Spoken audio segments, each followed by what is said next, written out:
Captain Avery Locke stepped off the human diplomatic shuttle, with the kind of relaxed confidence normally reserved for people who hadn't just learned that an alien empire executed 24 human women POWs. He moved like a man entering a coffee shop on a Sunday morning, comfortable, disarming, even slightly amused, yet every deliberate step carried the tension of a coiled spring hidden beneath charm. He adjusted the sleeves of his Navy uniform, exhaled as if bored, and glanced at the massive crystalline doors of the Galactic Tribunal Station as they slid open with a chime that sounded almost too cheerful for the day's purpose. Inside waited delegates of 30 species, all summoned to witness the humans' official reaction. Most expected anger, tears, negotiations, or, if humans lived up to their reputation, chaotic, emotional outbursts. Instead, they saw Avery, tall, polite, smiling faintly as if greeting old friends at a neighborhood barbecue. The Varkal war chief clicked his mandibles in confusion. "This is your representative? You send one." Avery flashed a warm grin. "Budget cuts, you know. Also, parking is murder around here." A few aliens chattered nervously, unsure whether that was a threat or a joke. With humans, those lines had always been blurry. The tribunal chamber hummed with layered energies: ozone from the insectoid diplomats, lavender mist from the plant-based species, cold static from the silicon-born ones. Avery inhaled deeply, as though appreciating the sense of a garden instead of a room full of creatures who might soon become enemies. He stepped to the center dais. Above him, a hologram of the fallen human POWs flickered into view. 24 women, faces steady even in captivity. The chamber quieted. Avery's smile softened. His posture straightened. Yet he said nothing. The council speaker, a silver-skinned Lemurian with eyes that swirled like galaxies, addressed him. "Human representative. The executions were regrettable disciplinary actions. We expect your species to respond with rational calm." Avery raised a brow. "Rational calm? You do know what species I belong to, right? We invented coffee and war. Sometimes in the same century." Scattered laughter flickered through the room, mostly from species unfamiliar with human sarcasm. The Varkal general slammed a claw against the metal floor. "Your females were weak prey. Their end was." Avery stepped closer. Not aggressively, almost gently. "Careful," he murmured, the warmth never leaving his voice. "We humans get sentimental when you talk about family." The general stiffened. Something in Avery's tone, a softness polished to the sharpness of a blade, triggered a ripple of unease across the council. A few of the wiser species exchanged glances. They remembered old stories whispered through the galactic dark. Humans laughing in peace, burning in war, smiling right before something terrible happened. Avery turned toward the entire hall. "We are here," he began, his voice steady and conversational, "to understand your reasoning, to hear your explanations, to find clarity." He paced slowly, hands clasped behind his back like a friendly professor giving a relaxed lecture. "You executed unarmed women. Our women. Mothers, daughters, scientists, medics. You tell us it was disciplinary? You tell us to be calm." He paused, then chuckled, a soft, bewildered sound. "You know, on Earth we once fought an entire war because someone taxed our tea. Imagine what we'll do for them." This time the laughter died instantly.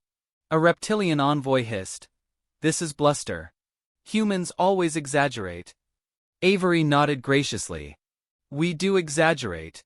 We're excellent storytellers. But we're even better at consequences." He moved to the hologram of the fallen POWs, raising a hand to skim the light. The room dimmed, the hologram casting faint warmth across his face. "They were captured alive. They complied with your orders. They were promised safety under galactic codes you wrote. But you violated your own laws." His voice dipped lower. "And now you want calm." Silence pressed against the walls. Unexpectedly, Avery smiled again. Bright, friendly, almost disarmingly human. "Well, you're in luck. I'm a very calm person." Several delegates flinched. The council speaker attempted to regain control. "Human representative, your arrival today is not for threats. It is for conversation. Of course, Avery said, nodding politely. I love conversations. Humans are great communicators. We put warnings on shampoo bottles. We explain everything. He glanced at the Varkal general. Sometimes we explain things repeatedly. The general hissed, taking a step back. Avery's smile grew softer. I need you all to understand one thing. Deeply. Quietly. Without panic. His voice lowered to an intimate murmur. Humanity didn't come here to scream or cry. He leaned slightly forward. We came here to listen. The silicon envoy's crystalline limbs quivered. Why listen? Because, Avery said. Listening tells us where the lie is. And the trap. And who's nervous. And who's very, very guilty. The chamber stirred with whispers. No one remembered humans being this composed after tragedy. They expected passion, not poise. Yet Avery radiated a terrible serenity, as though he had already accepted an outcome the galaxy was still fearing. A jelly-like delegate spoke timidly. What will your people do now? Avery shrugged lightly. Hard to say. Humans are unpredictable. We cry at dog videos but also built weapons that could erase continents. We make pancakes in the morning and plan revolutions by noon. He tilted his head. Depends on who you hurt. Eyes widened. He lifted his wrist device and glanced at a faint blue alert blinking silently. The message displayed only 2 words. Phase 1. Ready. Avery's lips formed a slow, almost affectionate smile. He deactivated the alert before anyone else could glimpse it. In the spirit of transparency, he said softly, I should mention something small. The entire chamber leaned in. There are moments, he continued, when humans decide a line has been crossed. A fundamental line. A moral line. A line you don't walk back from. His smile faded for the first time, and the absence of it felt heavier than any threat could have. And when that happens, we change. Lights dimmed abruptly as the station adjusted power. The timing was coincidental, yet half the room recoiled as though struck. Avery's voice lowered to a whisper. You killed our women. Not soldiers. Women. And humanity. He exhaled slowly. Humanity doesn't handle that lightly. One of the elders, a pale luminous being older than most civilizations, finally spoke. Human. What did your species decide? Avery turned toward the observation window overlooking the void. Dark space shimmered with distant constellations. The view was peaceful. Beautiful. Almost soothing. He lifted a finger, tapping lightly on the glass. Space rippled. A shape emerged. Then another. And another. Silent. Black. Massive. Unmarked vessels materialized like predatory shadows rising from deeper darkness. No engine flare. No diplomatic transponders. No insignias. Just presence. Dense. Heavy. Impossible to ignore. The chamber froze. Avery didn't turn around. He kept his gaze on the forming fleet. We decided, he murmured, to stop smiling. Behind him, several species panicked audibly. The Varkal general stumbled backward. The council speaker dropped her translation crystal. Even the elder dimmed with fear. Avery finally turned, expression gentle once more. Relax, he said kindly. They're just here to observe. For now. The elder's voice trembled. Human, what is your purpose? Avery's smile returned. Calm, polite, terrifying. To finish our conversation. The hologram of the fallen women flickered once more. Avery looked at them, then at the council and said softly. And to make sure you never forget who you executed. A new alert buzzed against his wrist. Silent, coded. Phase 2. Stand by. Avery lowered his hand. The entire chamber waited.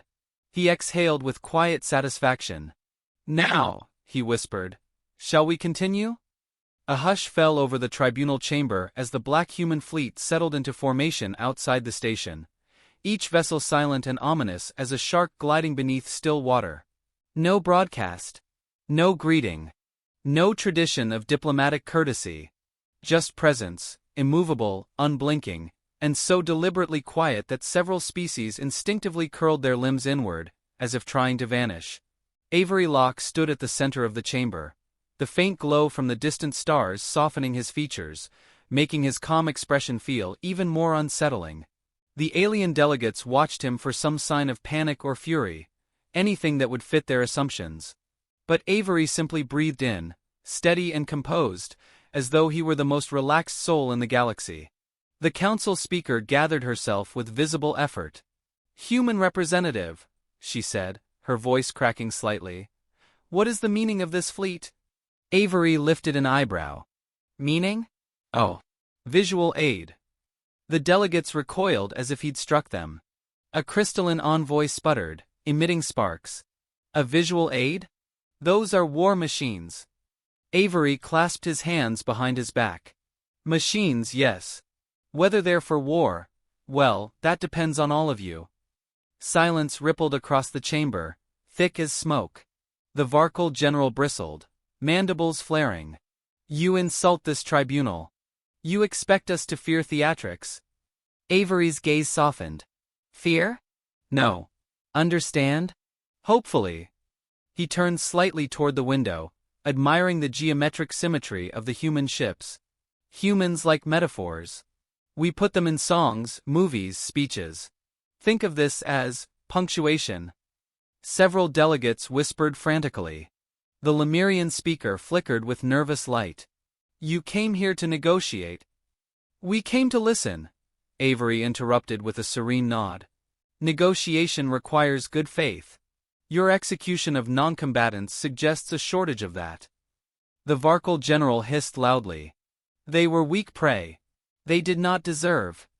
Avery's head tilted. "You're making my argument for me." He stepped forward, hands still relaxed at his sides. "You call them prey. We call them ours." The shift in tone was microscopic, but the temperature seemed to drop anyway. Even the ventilation sighed differently, as though the station itself sensed danger. Avery inhaled quietly, his voice lowering. "There are very few things humanity agrees on unanimously. We argue about everything: sports teams, pizza toppings, taxes. But harming our women." His expression hollowed into something ancient. "That's the kind of mistake species don't get to make twice." A trembling amphibian envoy raised a quivering limb. "Human, what is it you intend? Retribution? War? Extinction?" Avery smiled gently. Too gently. "Intent is such a flexible word. My job is to present what happened. Your job is to explain why."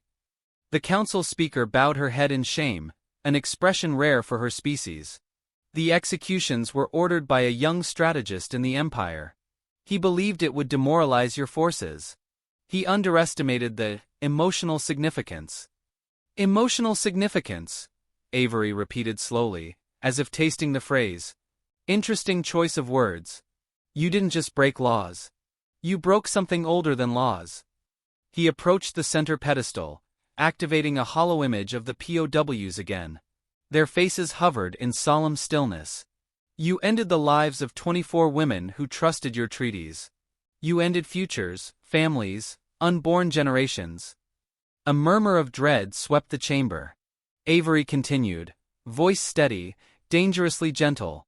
"Now humanity faces a question. What message should we send the galaxy about such actions?" He glanced at the delegates. "Humans do love sending messages." The reptilian envoy swallowed hard. "And what message is this fleet sending?" Avery chuckled lightly. "Oh, that? Honestly, it's more of a greeting card. The dramatic kind. A gentle reminder that we noticed." A wave of panic surged through several species. A cluster of avian diplomats fluttered, feathers shedding. Plant-based delegates released defensive toxins into the air, though Avery barely reacted. The elder Lemurian, shimmering faintly, rose from her seat. "Human. I am older than many civilizations here. I have witnessed 7 interstellar wars. But never, have I seen a species posture with such stillness. Why are your ships silent?" "Because," Avery said calmly, "silence is universal. You don't need translation to understand it. The elder stepped closer. You are not here for diplomacy. Avery smiled again, though sadness touched its edges. If we weren't diplomatic, none of you would be alive right now. A startled cry broke from the crystalline envoy, who accidentally fractured one of its own arms in shock. The Varkal general shook violently. You threaten us with annihilation? No, Avery answered lightly. I'm explaining the consequences of provoking our species. There's a difference. He lifted his wrist, revealing another silent alert, barely a glimmer of blue. His thumb hovered near it but didn't press. The alien's eyes followed the tiny movement, as though it were a primed warhead. Avery turned away, walking slowly to the window. His reflection merged with the fleet outside, one calm man against a sea of black armor and unlit engines. You want to understand us? Then listen carefully. He raised a single finger. Humans are emotional. But we are also strategic. You hurt our women, thinking we'd crumble. Instead, his expression stilled. We organized. Nervous shifting echoed through the chamber. You assumed we'd break at the sight of loss. But you never studied our history. Avery's voice softened, threaded with tragedy and iron. We don't break. We respond. The elder whispered. You came prepared for war. Avery chuckled faintly. Prepared? No. War is messy. Inconvenient. Hard on the laundry. We prefer control. The Lemurian speaker trembled. Then what is this? A threat? A promise, Avery said. The reply was so soft that some delegates didn't hear it at first.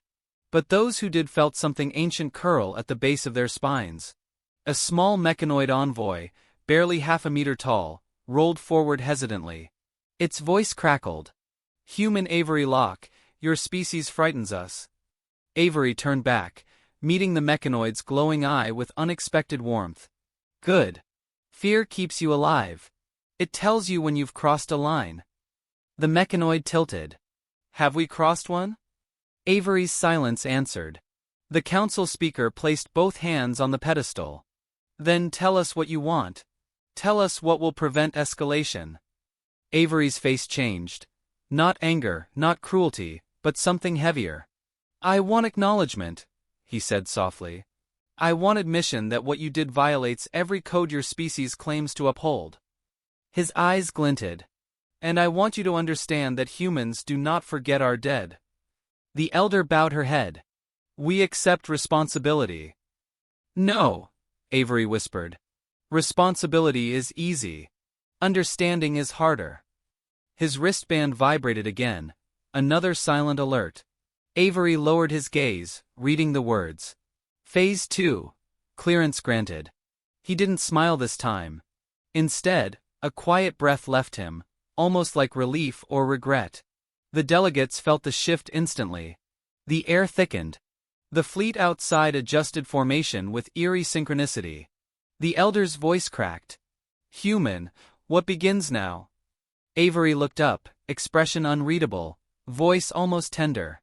Now? He stepped toward the dais, every tread echoing like the ticking of a countdown. Now, he whispered. We stop listening.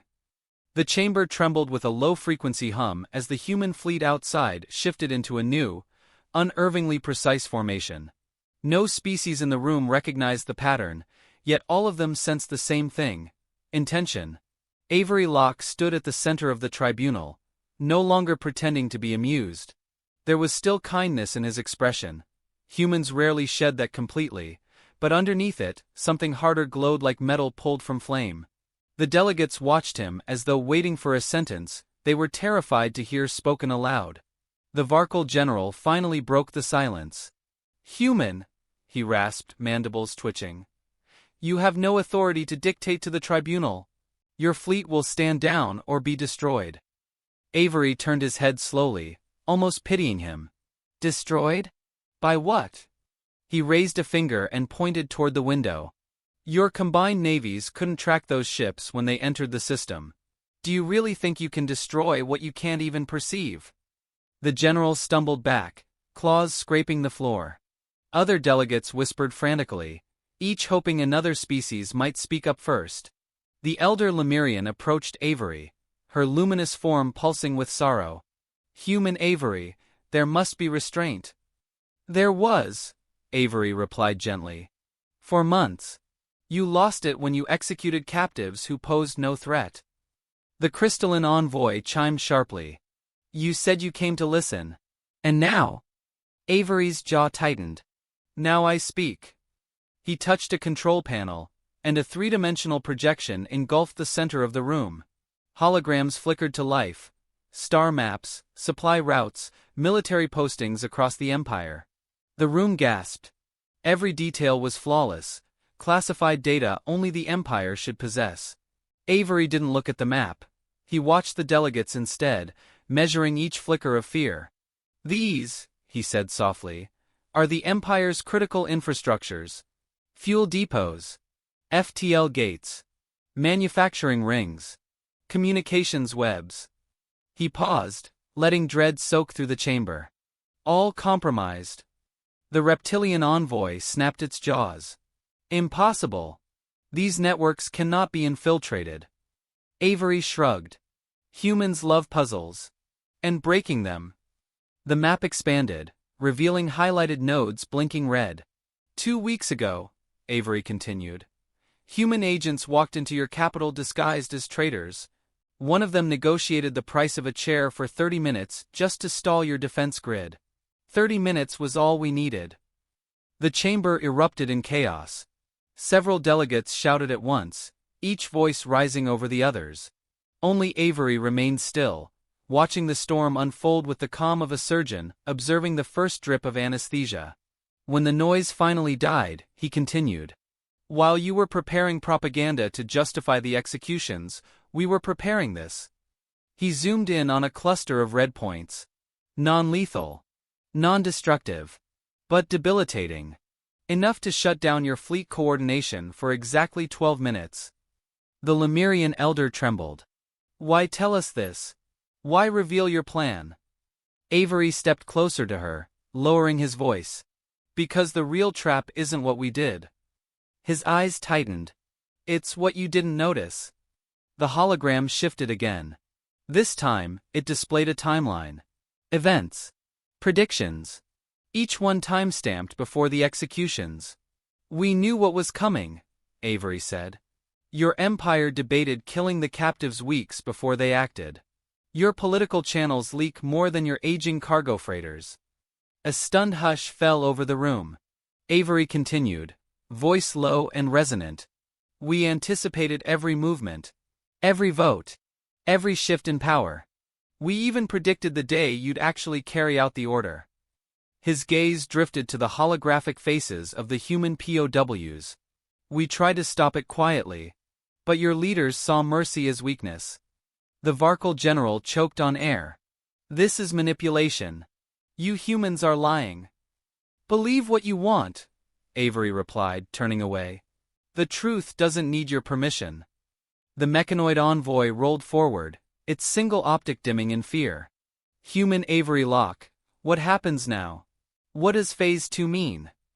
Avery took a slow breath, the kind taken by people who wish they didn't have to say what came next. Phase 2 was authorization. A signal from our leadership that the galaxy now sees your empire for what it is. He looked at the delegates, not with fury, but with weary disappointment. "But humans don't destroy civilizations for vengeance. We're not conquerors by nature." "Then what are you?" The crystalline envoy whispered. Avery met its gaze. "We're protectors. And you killed the ones we vowed to protect." Before anyone could respond, the station shuddered again, this time from an external force. The lights flickered. A deep resonant hum passed through the floor like a heartbeat magnified across metal plates. Delegates panicked, clutching seats, wings, or tentacles as they braced themselves. Avery didn't move. A wave of energy rippled through the void as the human ships activated something. No one could tell what. No visible weapons. No bright beams. Just a distortion in space, like a ripple through fabric. The Lemurian elder gasped. That frequency. What is it?" Avery's expression grew unreadable. A demonstration. The Varkal general roared. You dare bring weapons of unknown class to a diplomatic tribunal? Oh, relax, Avery interrupted. If they were weapons, you'd already know. He tapped his wristband, and the distortion outside snapped into a perfect geometric grid, stretching across the stars like a luminous cage. Consider it a reminder, a boundary, a line you crossed. The elder whispered. You ensnared the entire tribunal in a quantum net. Avery nodded. Yes. Though net is a generous word. Think of it more as a curtain. It isolates this system from outside interference, prevents anyone from deploying reinforcements, ensures the conversation stays honest. The reptilian envoy hissed in terror. You've trapped us. Avery studied him calmly. We trapped the possibility of escalation. Not you. Every species here has the opportunity to prevent war. But choices have consequences. The fleet outside shifted again, aligning so precisely that even the mechanoid envoy let out a mechanical whine. The room felt smaller, air heavier, as though a giant hand now hovered above the station. Avery exhaled. I didn't want this. None of us did. But your empire forced humanity to choose between silence and survival. We chose survival. The elder approached him slowly. Then tell us plainly, human. Is this war? Avery looked out at the silent ships. Not yet, he whispered. His wristband pulsed again. Phase 3. Await final decision. Avery closed his eyes for a brief moment. When he opened them, the softness was gone. The chamber felt smaller than it had at the beginning of the tribunal, as though the air itself had compressed under the weight of the human fleet's silent vigil. Avery Locke stood at the heart of the room, shoulders relaxed but gaze sharpened to a razor's edge. The delegates could scarcely breathe under that gaze, not because it was hostile, but because it held no hesitation left, no pretense of diplomatic pleasantry. Whatever came next would not be softened by polite smiles. The Lemurian elder stepped forward with trembling luminance, her voice barely a whisper. Human Avery Locke, what is Phase 3? Avery didn't answer immediately. He tapped the wristband against his palm once, twice, almost rhythmically, as if feeling the beat of a distant drum. Phase 3, he murmured, is what happens when the galaxy forces us to reveal the part of ourselves we spend centuries trying to restrain. He lifted his eyes. It's what happens when you kill women who trusted you. The hologram of the 24 fallen POWs flickered again, illuminating the chamber with solemn golden light. Their faces hovered above the delegates, young, old, stern, smiling, each one a life removed by a decision meant to intimidate humanity. Instead, it had united humans in a way even wars rarely achieved. Avery stepped beneath the hologram, shadows crossing his features. We asked for understanding. You offered justifications. We asked for accountability. You offered excuses. His voice hardened. But now? Now we ask for truth. The Varkal general spat a guttural hiss. Truth? We owe your species nothing. Avery didn't even glance at him. You owe them, he said, gesturing to the hologram. And you owe the galaxy clarity. Because if this tribunal does not condemn your actions today, then the next species you target will learn that treaties mean nothing. He paused. Humanity will not allow that future to exist. The crystalline envoy shivered, light fracturing across its body. What do you demand of us? Not demand, Avery corrected softly. Require. He raised a hand and the projection changed. Now a document hovered, an agreement encoded in galactic law. An anti-execution accord. A treaty that forbids harm to all POWs, regardless of species. You will sign it. Publicly. Irreversibly. The Varkal general barked a laugh. And if we refuse? Avery's smile was gentle, almost apologetic. Then Phase 3 becomes necessary. The mechanoid envoy's optic flickered. Define necessary. Avery turned toward the window. Outside, the black human fleet rotated with the fluid precision of a single organism. Space bent slightly around the formation, shimmering with subtle gravitational distortion. Necessary, he said softly, means we remove your empire's ability to harm another captive ever again. Gasps rippled through the chamber. The elder took a shaky step closer. Human, that would destroy countless worlds. Avery shook his head. No. We don't destroy worlds. We disable systems. We neutralize militaries. We make it impossible for your leaders to wage cruelty disguised as conflict. He exhaled. We do what you failed to do, value life. The council speaker raised her voice for the first time. But to engineer such destabilization, your species would be seen as tyrants. Avery finally turned back to them. Tyrants enforce obedience. Protectors enforce boundaries. His gaze swept across the hall. And your empire crossed a boundary written into every human heart. A tremor shook the station, a gentle one, but unmistakable. Every delegate turned toward the window. The human fleet had begun emitting faint pulses of light, synchronized like the inhalations of a giant creature. Each pulse sent a vibration through the tribunal's hull. The mechanoid envoy whispered, "They're charging something." Avery didn't deny it. "A dampening wave," he said. "It will target only your military infrastructure. Clean. Precise. No casualties unless you force them." The Varkal general snarled. "You threaten war." "You declared war," Avery replied, "when you killed women who surrendered under your protection."